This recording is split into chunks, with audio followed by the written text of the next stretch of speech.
disciplinas, ¿no?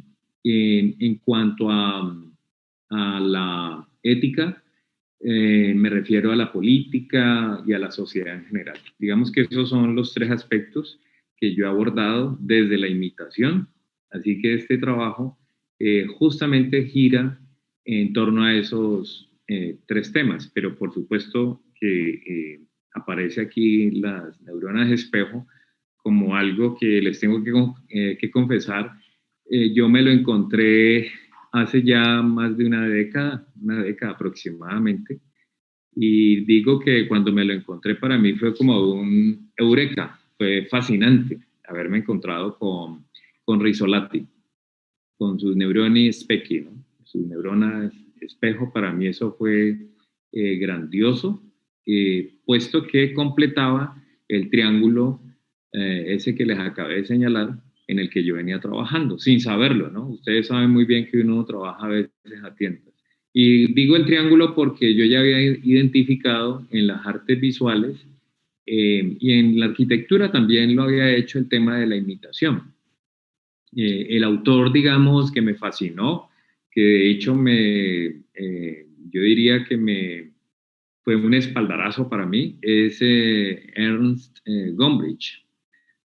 Tiene una historia del arte fabulosa y tiene un texto que está traducido, aquí en Cali lo tradujeron, la editorial Norma, que se llama Conversaciones sobre el arte y la ciencia. Es una traducción de un periodista francés, Didier Eribon.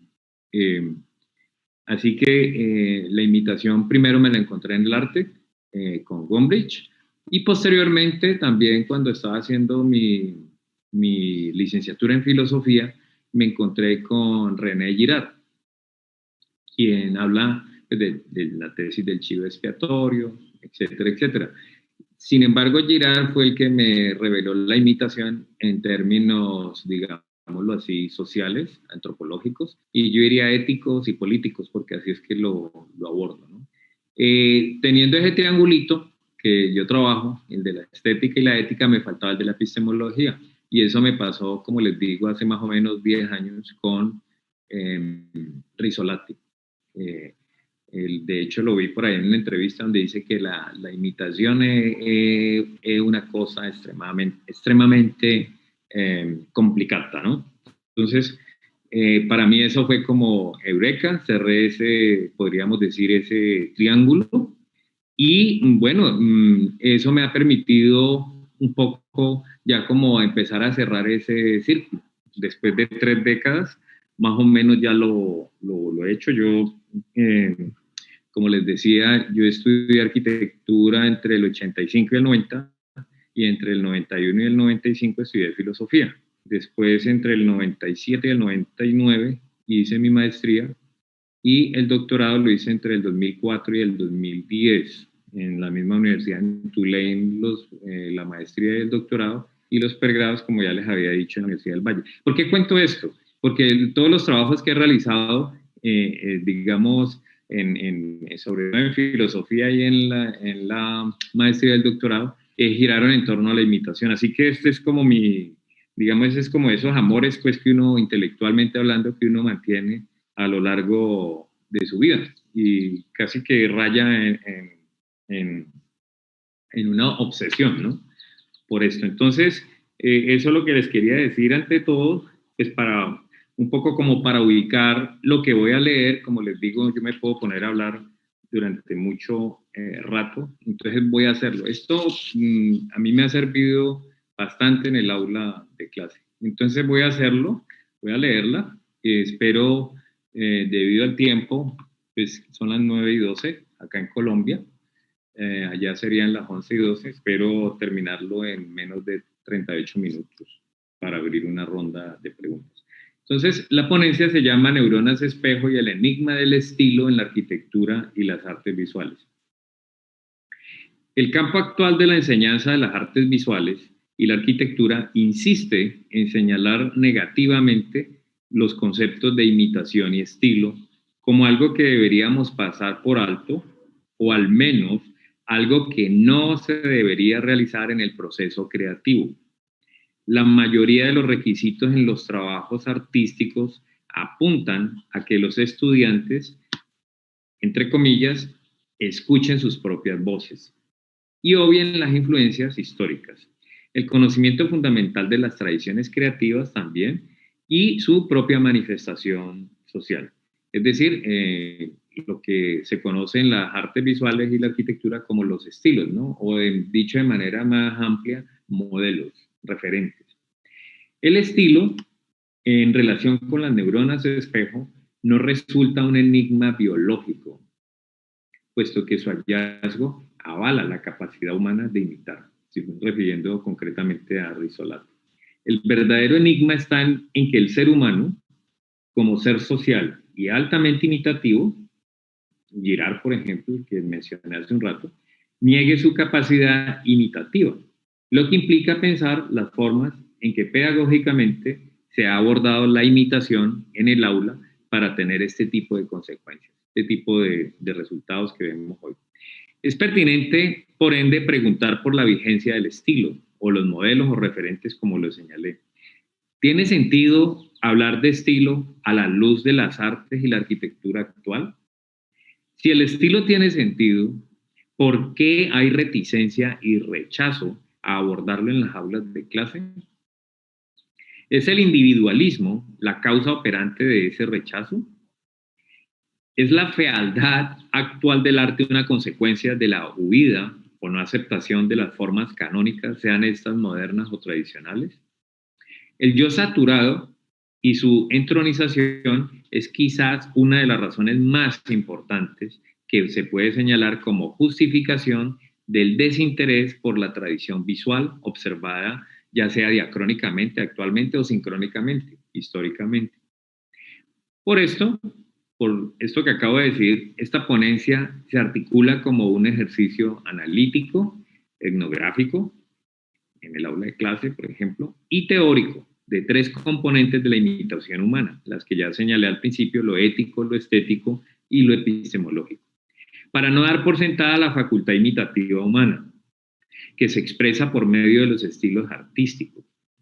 A su vez, se rescata el uso de los modelos o los estilos o los referentes también como estrategias pedagógicas para la investigación y la enseñanza de las artes visuales y la arquitectura.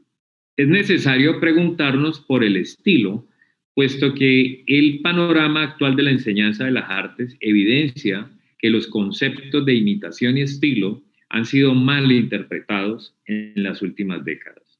Palabras como copia e imitación son vilipendiadas en el proceso creativo. Como primer hallazgo en esta indagación, se encuentra que la mayoría de los requisitos en los trabajos artísticos apuntan a una desmesurada, cuasi obligada originalidad. De lo anterior deviene la importancia de un retorno a las bases en la pedagogía de las artes y la arquitectura, y la afirmación del estilo como el cimiento cultural mediante el cual se transmiten las reglas, los métodos y las técnicas con las cuales los estudiantes pueden estructurar nuevas formas.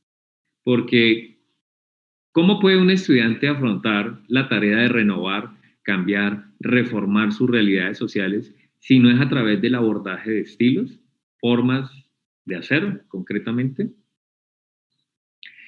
Cuando digo esto, me refiero concretamente a un autor que me gusta mucho, que es Edmund Burke, ¿no? Quien señalaba que nosotros conservábamos para conservábamos, perdón, para reformar, ¿no? Arte y ciencia son un intento de aproximación a la realidad. Las teorías artísticas se concretan en los estilos históricos, las teorías científicas en los distintos paradigmas. Aquí hago referencia a Kuhn concretamente. El progreso, noción cuestionada y compleja, tanto en arte como en la ciencia, se comprende en los conceptos de estilo y paradigma.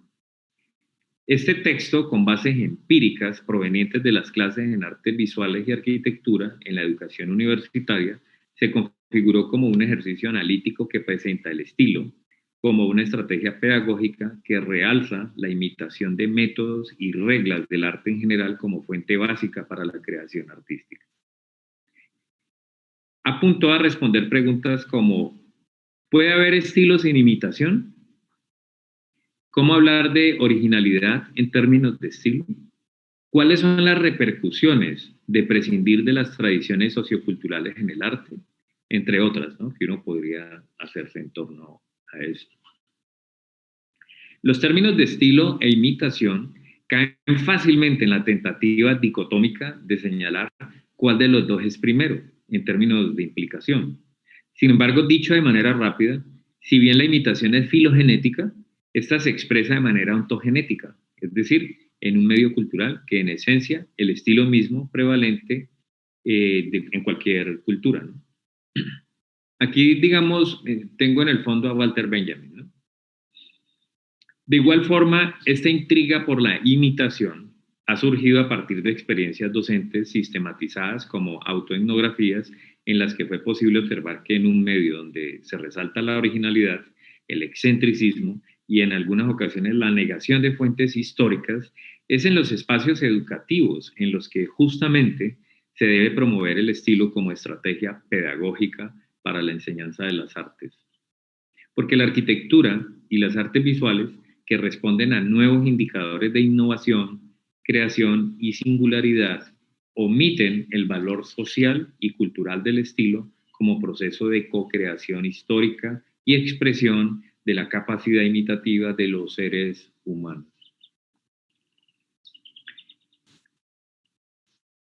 ¿Cuáles son las formas de imitar? Lo que un individuo espera, la manera, ¿no?, en que el ser humano imita. Lo que un individuo espera al ingresar en una academia, en una universidad, instituto de formación educativa, es la enseñanza de diversos modelos o estilos, para el caso, de aproximación a la realidad circundante. Y esto aplica a cualquier disciplina. Si este principio de realidad, que viene siendo una inversión económica, temporal y emocional, no se cumple, es decir, si no se aprende a abordar la realidad desde una disciplina, la enseñanza pudo haberse convertido en un proceso vacío de la comprensión pasada, el posicionamiento presente y la repercusión futura. Es decir, un absoluto desconocimiento paradigmático del modelo, ¿no?, del repertorio.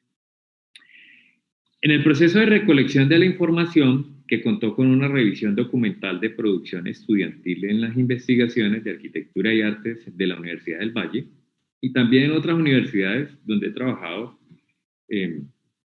digamos, como cursos adicionales, en la Universidad de San Buenaventura, aquí en Cali, incluso la Universidad Javeriana o ICESI, universidades de esa clase, ¿no?, privadas. Se evidenció, gracias también a la sistematización de las inquietudes, las preguntas, los comentarios, las investigaciones dirigidas, una inclinación eminente por la originalidad, el excentricismo y en algunas ocasiones, francamente, la negación de las fuentes históricas bibliográficas.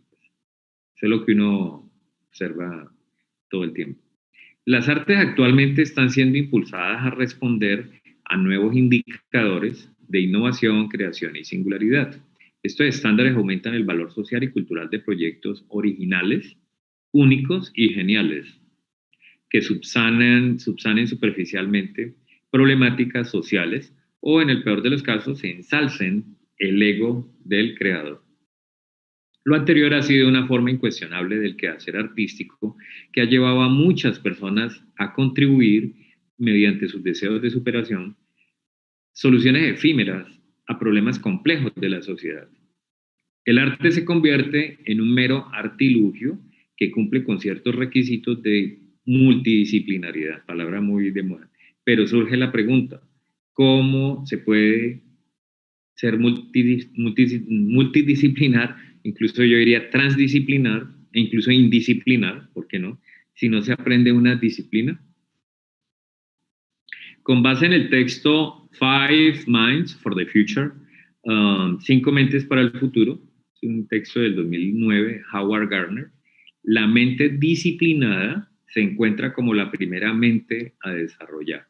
Esto significa que para alcanzar la improvisación analítica se parte del conocimiento pleno de una disciplina, una vez se ha aprendido una disciplina. Es posible que surjan las multidisciplinariedades, las transdisciplinariedades y las indisciplinas, que personalmente son mis favoritas, ¿no? A este punto, vale la pena resaltar que la indisciplina debe ser entendida en el sentido del no privilegio de una disciplina sobre otra y cuando intentamos solucionar un problema, podemos acudir a una o más disciplinas. Es una elección aleatoria, sin jerarquización en los paradigmas epistemológicos.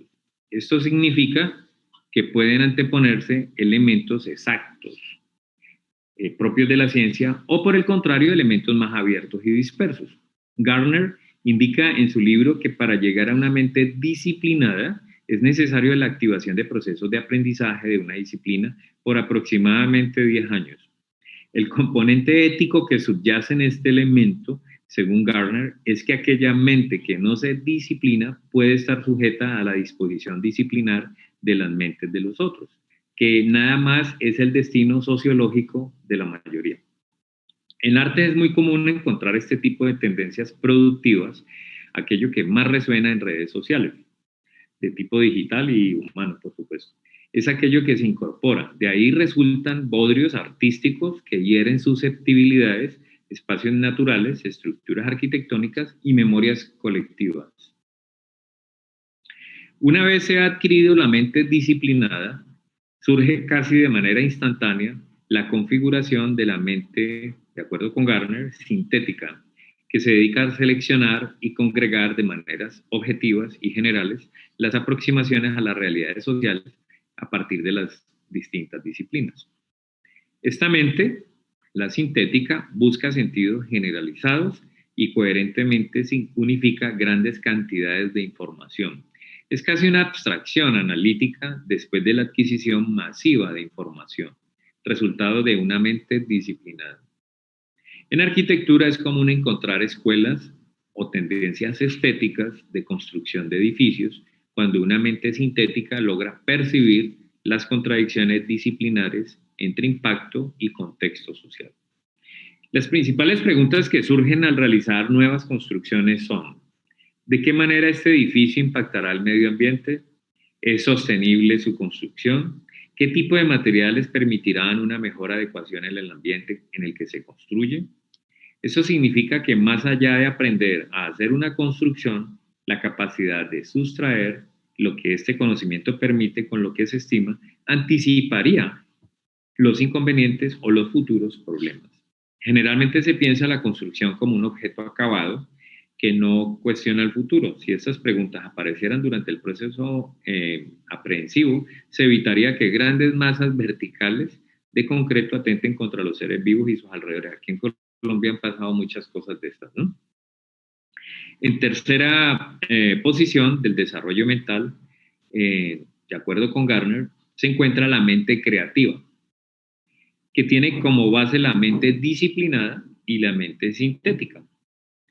Esta mente juega con las síntesis disciplinares e invoca nuevas formas de pensar, llegando a respuestas imprevistas, formas insospechadas y descubrimientos disciplinares.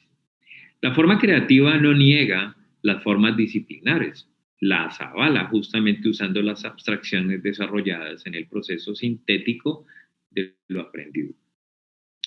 Después de la mente creativa, se posiciona la mente respetuosa, de acuerdo con Gardner. Esa sería pues ya la cuarta, ¿no? Esta mente se encarga de reconocer los procesos desarrollados por otras mentes, desde su nivel inicial, el disciplinar, hasta su nivel final, el ético. Reconoce las correlaciones entre las mentes y sus expresiones materiales.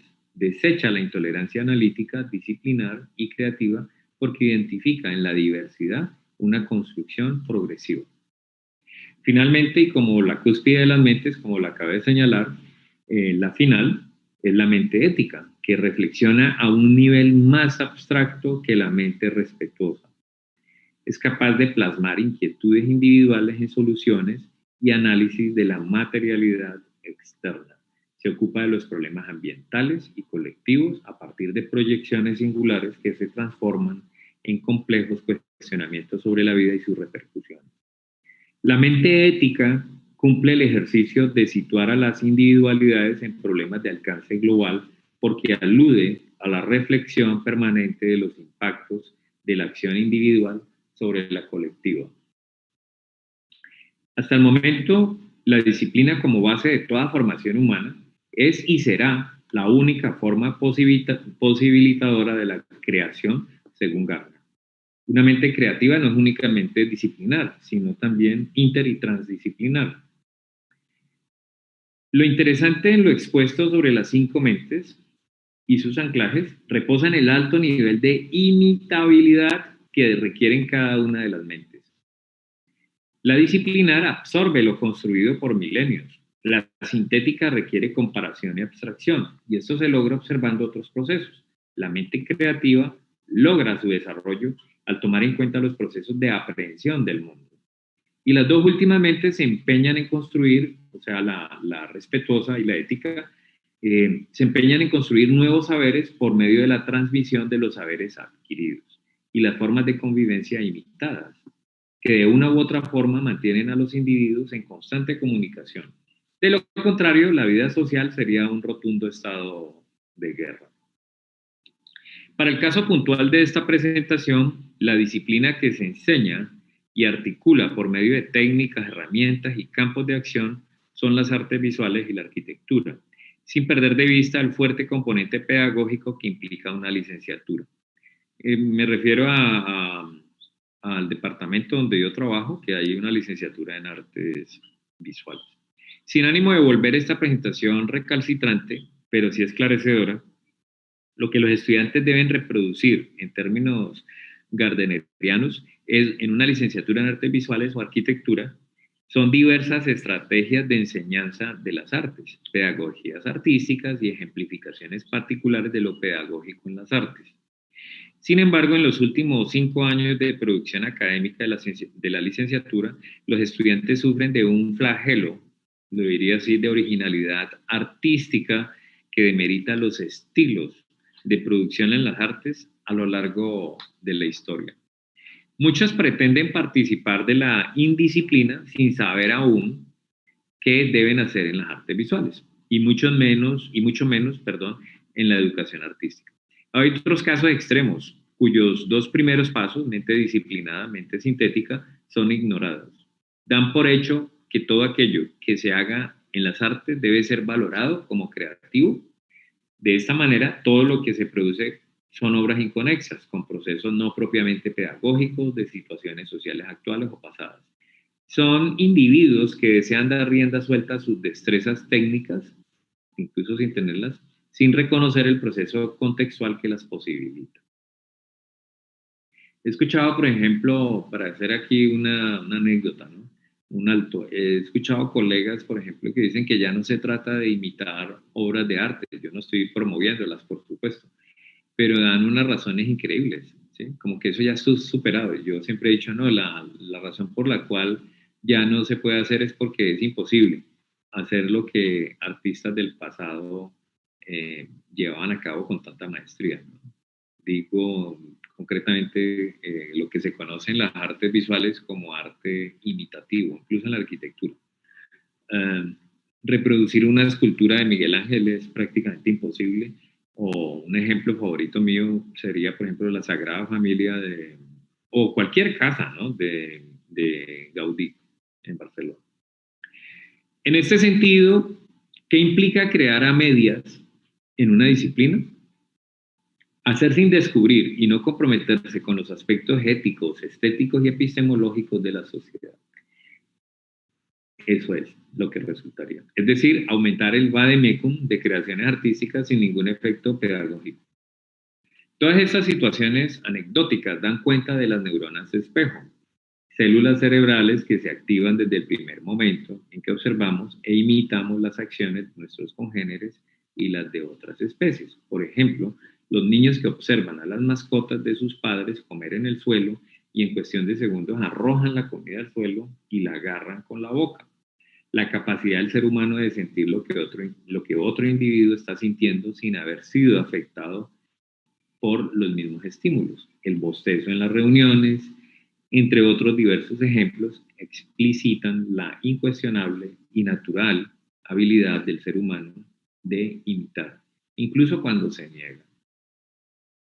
El hallazgo de las neuronas espejo hace más de 20 años evidenció que aquello que todos los seres humanos compartimos se llama imitación. Todas las enseñanzas culturales, simbólicas y artísticas tienen un origen biológico que paralelamente se observa en algunos simios y otras especies. En 1996, un grupo de científicos descubrieron que los macacos rhesus presentaban cambios neuronales cuando observaban a una persona comer maní. En un primer momento, los investigadores percibieron esta actividad cerebral cuando el macaco comía el maní, pero poco después no solo se observaba esta actividad cuando comían, sino también cuando observaban a otros comer, incluso a otros de diferente especie, los humanos. Esto significó una alta correlación entre la percepción del macaco y la acción de comer. Ver equivale a hacer, como diría Rizzolatti. De lo anterior se derivó la definición neurocientífica de la imitación, conceptualizada por el neurobiólogo italiano que ya les mencioné, Giacomo Rizzolatti. Rizzolatti nació en el 37, ¿no? Vivió bastante. Lo que Rizzolatti señala como la capacidad de compartir con otros individuos acciones que posibilitan nuestra existencia. En el arte, esta capacidad de observación detallada se está reduciendo de manera explícita en la práctica, más no en la teoría. El concepto de simetría se conoce como una hazaña plástica, por ejemplo, y no como una hazaña disciplinar y sintética, por lo que en talleres de creación, las formas en que se enseña el dibujo y la pintura se aprenden como accesorios de la forma, variables y despreciables, y no como tradiciones valiosas de expresión. La imitación en una etapa inicial de nuestras vidas es la conversación a través de gestos aprendidos y compartimos estos gestos con nuestros semejantes. Aprendemos a estirar los brazos porque observamos que al estirar los otros acercan cosas a nuestras manos. Luego el acto de agarrar nuestras propias cosas se conecta con el refinamiento de nuestra imitación y la adecuación de nuestros cuerpos. De este modo, Rizzolatti se convierte en el científico que da un espaldarazo a los filósofos griegos, citando en Platón, Aristóteles, que descubrieron la importancia de la imitación en el ser humano. A aquellos que dieron un nivel elevado a la capacidad imitativa de los individuos y a quienes también criticaron su efecto en la conducta de los hombres y las mujeres. Se hace evidente que Rizzolatti no es el único teórico y científico que encamina esta discusión. Sin embargo, el hallazgo de las neuronas espejo, es considerado el hito histórico que reafirmó lo que fenomenólogos de la imitación habían observado hace mucho tiempo atrás y durante mucho tiempo, ¿no? Los análisis de estos hábiles observadores apuntaban a lo mismo. El ser humano, veo una cosita aquí. Se cortó la conexión, Norberto. No, se ve bien, todo bien por ahora. Ok, es que Claudio dijo aquí que se había cortado la conexión. Pensé que no. Sí se ha escuchado todo hasta el momento. Norberto. ¿Sí? Aparentemente sí, Fernando. Ok, muchas gracias. Bueno, sigo entonces. Se hace pues evidente que Rizzolatti no es el único teórico y científico que encamina esta discusión. Sin embargo, el hallazgo de las neuronas espejo es considerado el hito histórico que reafirmó lo que los fenomenólogos de la imitación habían observado hace mucho tiempo atrás y durante mucho tiempo, valga la redundancia. Los análisis de estos hábiles observadores apuntaban a lo mismo. El ser humano no puede prescindir de la imitación y esta es altamente inherente a su naturaleza. En términos imitativos, quien desecha lo que le permitirá subsistir, desecha también su permanencia como especie. Y esta permanencia es una lucha constante entre todas las especies del planeta. Curiosamente, esta forma de operar se presenta de manera mucho más compleja en la cultura, pero aún así se observa. Aquellos que imitaron las enseñanzas de sus padres de forma profunda y consciente, los que imitaron a sus maestros al punto de encontrar sus errores, son indiscutiblemente los que recordamos y siguen enseñándonos con sus valiosas experiencias maestros del arte, la arquitectura, cuya observación prolongada y activa definieron las bases del descubrimiento artístico. Las neuronas espejo no solo se activan cuando el cuerpo imita un movimiento observado, sino que también replican cerebralmente lo que los ojos miran, aunque no se haga ningún movimiento con el cuerpo.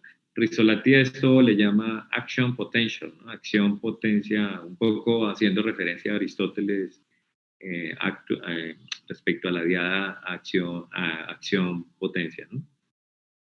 Muchas de las acciones que captamos y visiblemente imitamos son solo el inicio de la gran cantidad de acciones que nuestro cerebro puede imitar. Son células capaces de seleccionar la información sensorial basándose en posibles actuaciones y definiendo si se concretan o no. Esto es de Rizzolatti. En arte y arquitectura, este proceso es un constante perfeccionamiento. Observamos imágenes, productos acabados y replicamos procesos. Voy a leer una cita, abro comillas, de Rizzolatti. El sistema de las neuronas espejo en el ser humano es capaz de codificar no solo el acto observado, sino también la intención con la que se lleva a cabo, lo que se debe probablemente a que el observador, en el momento en el que asiste a la ejecución de un acto motor por parte de otro, anticipa los posibles actos sucesivos con los cuales está concatenado dicho acto. Cierro comillas. Esto es lo que en filosofía en filosofía de la mente llama leer, o en psicología, ¿no? La capacidad de leer otras mentes. Actualmente las producciones artísticas de los estudiantes en artes visuales y en menor medida arquitectura se basan principalmente en experiencias personales que no desean entrelazar o no saben cómo, con ninguna cosa de la historia del arte que se les parezca. Desean en el fondo ser escuchados por sus situaciones personales y no conectan sus vivencias con un modelo, una tradición, un pasado, un esfuerzo. Incluso, algunos estudiantes están tan profundamente ensimismados que ni se interesan por las producciones de sus contemporáneos. Escuchan vagamente lo que los compañeros dicen y luego disponen sus cuerpos para olvidar lo que sin esmero escucharon. Este proceder no es algo único de los estudiantes. En variadas ocasiones nos hemos visto impulsados a imitar rayones, manchas y figuras que vimos expuestas en museos o galerías. Nos preguntamos por la imitación de estos pintores y rápidamente surge la idea del yo podría hacerlo mejor. Parece hecho por un niño de 2 años, es otra de las apreciaciones. O esta, por ejemplo, el título es lo único que tiene ese cuadro. Entre múltiples frases que en ocasiones decimos y en otras tan solo pensamos. Surge la mayoría de las veces una repulsión por formas que parecen sencillas y fáciles. Pero cuando intentamos imitarlas, nos damos cuenta de que la dificultad es inminente y el desprestigio a estas formas es mero perjuicio de observador presumido. ¿Qué pasa entonces con los estudiantes que demeritan las tradiciones artísticas? Circula entre ellos y también entre los docentes una pretensión por empezar de cero, por reescribir la historia del arte, porque la historia del arte empieza con ellos. ¿Por qué se ha perdido el respeto por la tradición del arte? ¿Por qué se desvirtúan las conquistas del arte reflejadas en los estilos históricos, los modelos o referentes que yo ya he señalado? Para aclarar esta distinción individual de imitar un estilo, señalaré lo que el filósofo francés René Girard, recuerden cuando señalé el triángulo, que Girard se referiría en este caso a lo ético, ¿no? Ya hablamos de Rizzolatti respecto a lo epistemológico, ahora sería René Girard respecto a lo ético. René Girard, él murió en el 2015, recientemente.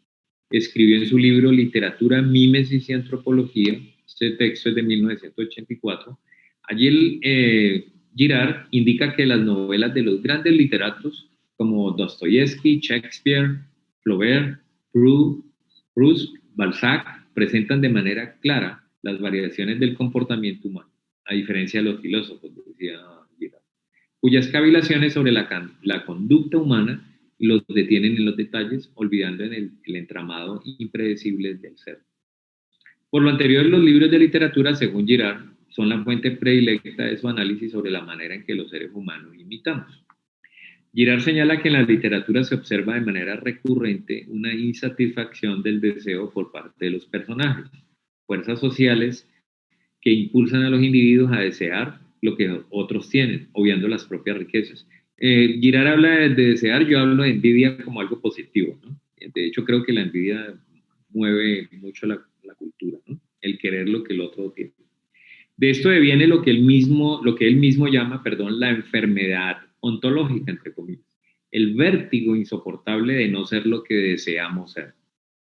De una forma más sintética, el estudiante o el profesor de artes deja de imitar cuando se da cuenta que imitar es complicado y resuelve en despreciar lo que por imitación otros han logrado. Ahora bien, ¿qué sucede en las artes visuales? Dada mi trayectoria en docencia de las artes visuales en el de asesoramiento e investigaciones estudiantiles de la universidad en la que he trabajado, he identificado que uno de los malestares generales de los estudiantes universitarios reside en la propensión a convertirse en modelos y no en auténticos imitadores. Aquí puse una nota, voy a aclararla. De acuerdo con Girard, los modelos son aquellos individuos que por sus capacidades o habilidades suelen ser imitados o deseados. Vamos a indicar para este caso que un modelo en artes visuales es un artista innovador, genial y reconocido que no necesita del aprendizaje de otros para crear su propio arte. En el caso de la enseñanza de las artes, ¿quiénes están dispuestos a sumergirse en la comprensión, la práctica y el análisis de un estilo artístico o de diversos estilos? En primera instancia, los estudiantes olvidan la naturaleza del programa al que se adscriben. La licenciatura indica una inclinación pedagógica de las investigaciones o las preocupaciones de los trabajos académicos. Generalmente esto no sucede. En la actualidad, muy pocos estudiantes se dirigen a resolver problemas propios de la pedagogía de las artes. La inclinación de la gran mayoría recae en la originalidad, en la creatividad. Digo aquí creatividad, la señalo como una palabra muy mal interpretada, ¿no? De acuerdo con el psicólogo clínico Jordan Peterson, el canadiense Peterson, dice que la creatividad no es una cualidad que se desarrolla o adquiere, es una característica innata que incluso si no es acompañada de un trabajo duro, queda solo en buenas ideas. Por esto es más importante convocar al estudiante a encontrar su campo de acción que a presionar el desarrollo de una creatividad forzada. Bueno, entonces, esa inclinación en la cual caen la gran mayoría, cuando hablan de originalidad y creativa, y la producción, por supuesto, de obras, ese es el resultado sin técnica y de arte como espectáculo. Vale la pena pensarnos metafóricamente como neuronas espejo de un gran cerebro llamado sociedad, en el cual sincronizamos con otros individuos y aprendemos de ellos habilidades fortalecidas a lo largo de miles de años. Las costumbres de nuestra familia, las formas en que caminamos, las estructuras de consumo y nuestro lenguaje. Todo esto forma parte de una tradición que aprendemos por imitación. Por lo tanto, no es posible subestimar el poder de compartir aquello que vale la pena imitar. Los comportamientos observados en la historia de los estilos artísticos apuntan a la necesidad de una distinción entre estos. Si antes estaba este principio, ahora se desarrollará otro para mejorar. El estilo no quita originalidad, sino lo contrario, establece puntos iniciales o principios básicos a partir de los cuales cada individuo puede descubrir nuevas formas de hacer objetos, experimentos, expresiones artísticas y literarias. El estilo se presenta en esta presentación como un enigma humano porque los alcances colectivos son alcances inicialmente individuales. Un individuo inició con una acción y desencadenó en la cultura, y esta es una hazaña histórica. Ninguna parte niega la otra y no puede existir sin ninguna inmersión disciplinar si no observamos el trayecto de manera consciente. Aquí estoy pensando concretamente en la forma en que Gombrich lo señala, ¿no? En su historia del arte, ¿no? Te quedan 10 minutos, Fernando. Muy bien, muy bien. En las artes visuales y la arquitectura se hace necesario vincular tres aspectos del proceder académico: lo ético, lo estético y lo epistemológico. Estos aspectos tienen un mismo fin, un telos. La tripartición apunta a un mismo objetivo. No se puede olvidar el fundamento pedagógico bajo el que se ciñe, pues no se trata de privilegiar el aspecto visual de los objetos o las imágenes visuales. Se trata de encontrar los puntos de encuentro entre la obra, los estilos y los objetivos de cada trabajo académico, que se inclina a mejorar la calidad de las relaciones del ser humano con su entorno, es decir, sus relaciones socioecológicas. El estilo no es una imposibilidad a la innovación, sino la contingencia mediante la cual las inquietudes individuales y los deseos del ser humano se vuelven inquietudes y paradigmas sociales. A propósito de lo que se escucha constantemente entre los estudiantes, por ejemplo, deseo hacer mi propio estilo. Eso yo lo he escuchado muchas veces. Yo tengo mi propio estilo. Yo no quiero imitar a nadie. Se hace necesario señalar que la mayoría ven en el estilo una imposibilidad a sus deseos de originalidad. Me refiero a los estilos preexistentes, ¿no? Deseos generalmente alimentados por distintas fuentes. Esto hace que los estudiantes propongan reglas de producción artística sin inicio ni final, negando lo evidente y lo necesario del apoyo de otros colegas para que la creación individual no muera. No soy yo, como el autor de esta indagación, enunciando estos caprichos. La historia lo demuestra. Se evidencia que en los estudiantes un desapego a la comprensión estilística y de reconocimiento histórico, por lo que es aquí donde existe una oportunidad de mejora para reforzar metodológicamente el abordaje de problemáticas actuales en las que el estudiante se encuentra inmerso. Un ejemplo de esto pueden ser los problemas socioambientales. Eso no lo señalé, vengo trabajando en los últimos 10 años justamente en ciencias ambientales. En la universidad tenemos 2 doctorados, uno que es en ciencias ambientales, eso lo dicta la Facultad de Ciencias Naturales, y otro que está en relación con esto, que está en arquitectura, en la Escuela de Arquitectura, que es en gestión urbana y del territorio. Entonces allí yo, digamos, he ido abordando estas temáticas en torno a lo socioambiental. Debido al alto interés de los estudiantes en crear obras y expresar sus destrezas artísticas, se observa como una oportunidad vincular estas producciones a procesos de enseñanza o pedagogía. Muchos estudiantes preguntan cosas como ¿eso para qué? Yo soy artista, a nadie debo explicar por qué hago lo que hago. A mí me importa lo que hago, a nadie más debe importarlo. ¿Cómo puedo estar seguro de que esto, dice el estudiante, que hago es importante? ¿Por qué tengo que explicar mi trabajo si yo soy artista? Preguntas como estas, entre otras, dejan ver claramente la falta de fundamentos teóricos con los que llega la mayoría de los estudiantes a la elaboración de sus trabajos de investigación en artes visuales. Creen que la originalidad es el premio, cuando deben defender y justificar sus fuentes, si es que las admiten, no encuentran las formas de presentar, definir y adaptar los conceptos impartidos a lo largo de la carrera. Y quizá lo más importante, aquello que saltan a la vista a lo largo de la historia del arte. Ya voy a terminar, Norberto, voy súper bien. Estas expresiones son justamente lo que demuestra que en el proceder académico es esencial percibir los alcances de la pedagogía de la imitación. Es posible construir un panorama histórico y teórico que visibilice y exalte la importancia de los estilos, entendidos como modelos y referentes, por medio de diferentes campos de acción cuya importancia no es novedosa, sino transversal a todo proceso académico. Se puede comenzar con una muestra explícita de humildad productora, una humildad absolutamente intelectual, donde no existen delirios de especialidad y rareza, sino un reconocimiento a los descubrimientos de diversas individualidades en la sociedad. ¿Por qué es tan importante tener presente la imitación y el estilo como enigma pedagógico? Indiscutiblemente se debe partir de la idea de que sin imitación no hay estilo y sin estilo no hay originalidad. ¿Suena contradictorio? En absoluto. Aquellos que son recordados y admirados fueron los que descubrieron formas de hacer bajo un estilo marcado y construido. Pensemos, por ejemplo, en el Renacimiento concretamente, ¿no?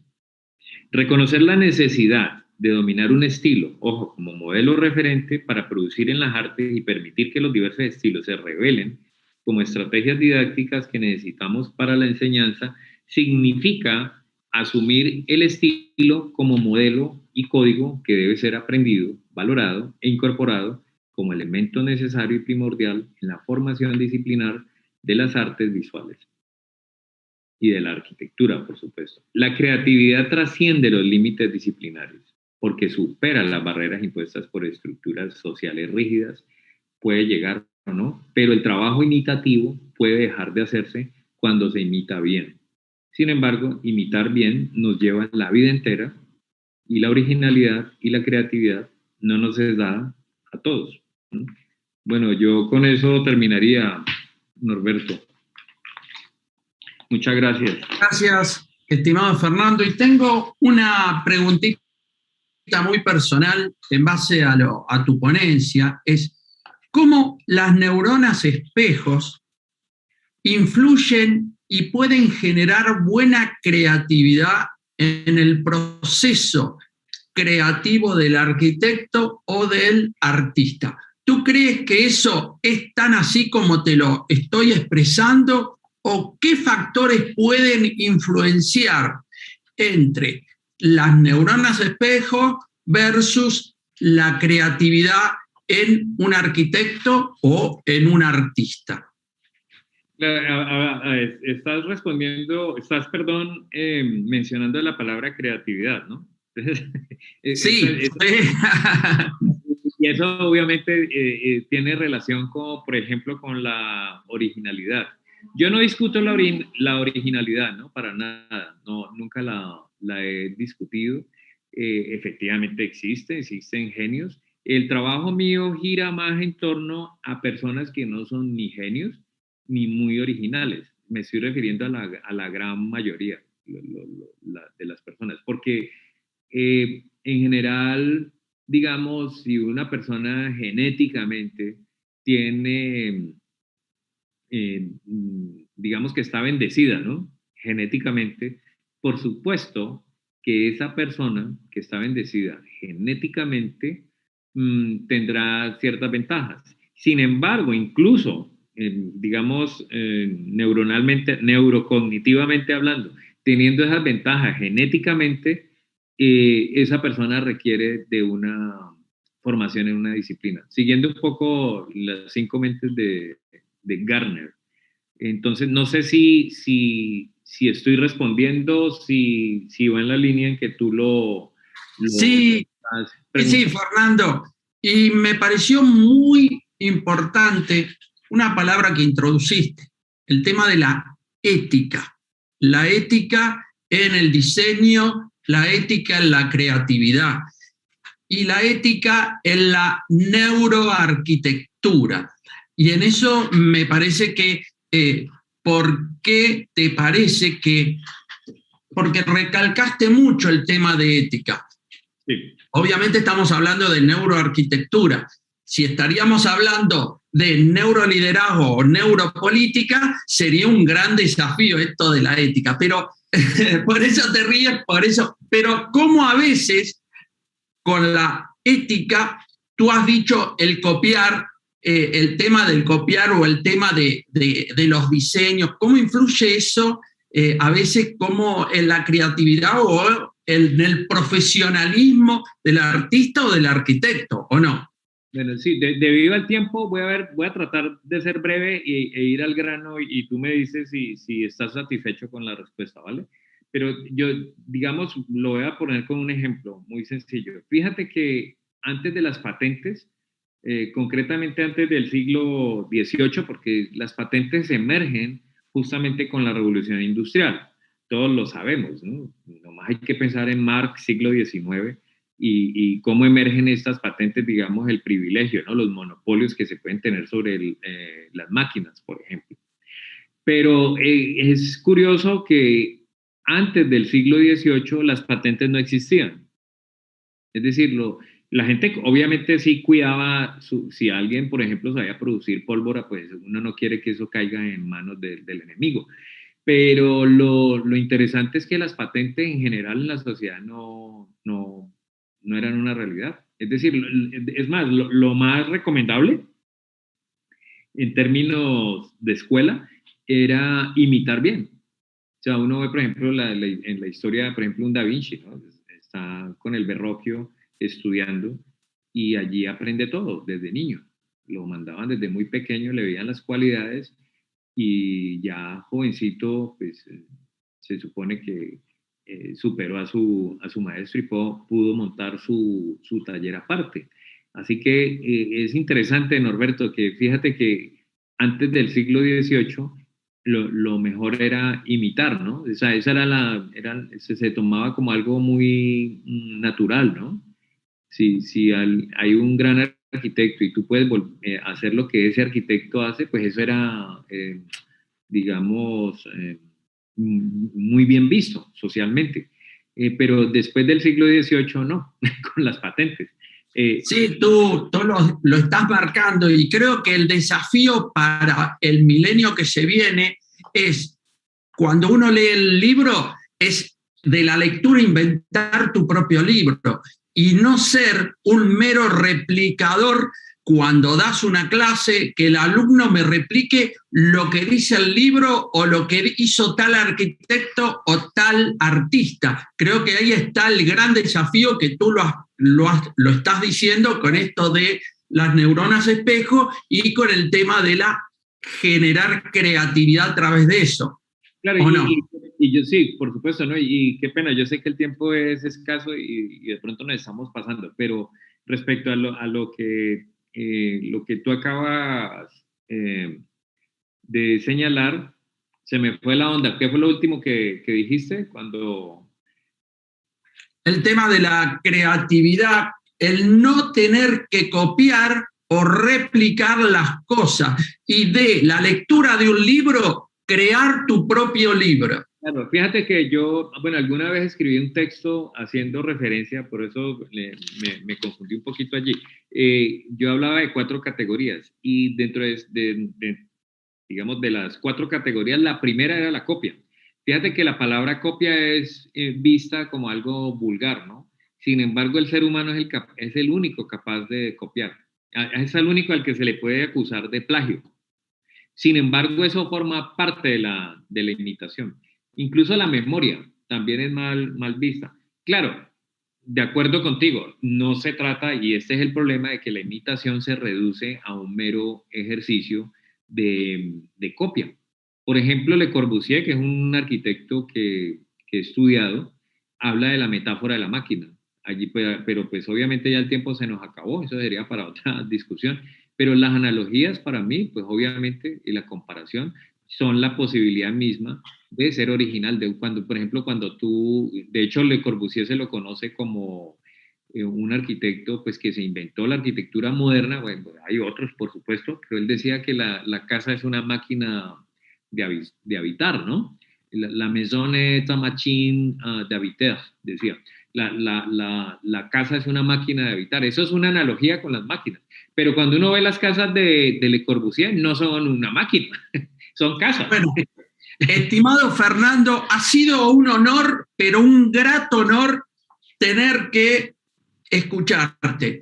Y me da mucha lástima tener que cortarte porque el tiempo es tirano, pero no va a faltar oportunidad de seguir disertando y dialogando por esto, porque ya se nos viene el próximo exponente y te digo muchas, pero muchísimas gracias.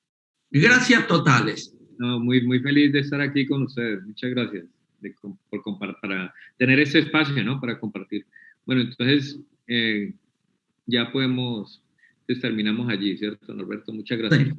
Gracias, Fernando.